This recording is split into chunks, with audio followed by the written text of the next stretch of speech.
2024 July 7 മുതൽ registration ആരംഭിച്ചിരിക്കുന്നു. Pookkottumpadam ഡിവിഷനിലേക്കുള്ള admission August 1 ആരംഭിക്കുന്നു. നിങ്ങളുടെ സീറ്റുകൾ ഉടൻ ഉറപ്പുവരുത്തൂ. Induscan academy, hospital road, Nilambur. Nilambur Veliyamthode റോഡിൽ വെള്ളം കയറി, വാഹനങ്ങൾ ഗതാഗതക്കുരുക്കിൽ കുടുങ്ങി.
കനത്ത മഴയെ തുടർന്ന് ഇന്ന് 11 മണിയോടെയാണ് കോഴിക്കോട് നിലമ്പൂർ ഗൂഡല്ലൂർ അന്തർസംസ്ഥാന പാതയിലെ വെളിയംതോട് റോഡിലേക്ക് വെള്ളം കയറിയത്.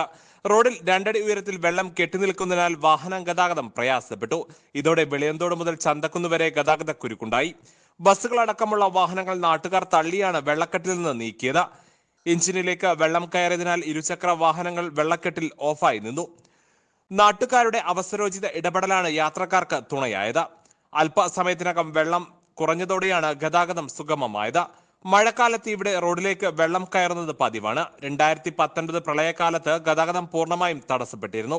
റോഡിന് സമീപത്തെ തോട് നഗരസഭ 2 വർഷം മുൻപ് വൃത്തിയാക്കി വെള്ളക്കെട്ട് ഒഴുക്കി സുഗമമാക്കിയിരുന്നെങ്കിലും മഴ ശക്തമായാൽ വെള്ളക്കെട്ട് രൂപപ്പെടുന്നതിന് പരിഹാരമായിട്ടില്ല. News bureau, Nilambur. സ്വന്തം ഹൈസ്പീഡ് ഇന്റർനെറ്റ്, നമ്മുടെ സ്വന്തം ഇന്റർനെറ്റ്.